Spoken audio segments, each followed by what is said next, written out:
butulci. Wallahi Ahmad, ban sa'in sai in ji kamar in kashe kaina saboda matuƙar damuwa. Khalil, amma kana cikin hankalin kake wannan maganan kuwa?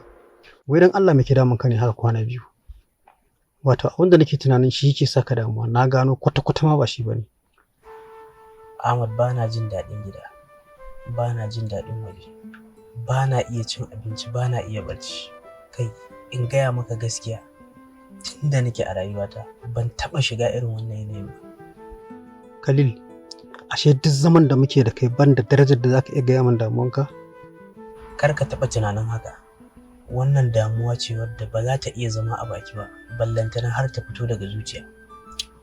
Sai dai a fahimce ta kawai, amma ba a iya jin ta. To tabbas ya kamata ka gaggauta halaka ta a cikin zuciyarka kafin ita ta halaka ka. Amma idan kana so ka fita a damuwa, kai wani irin mataki kake ɗauka?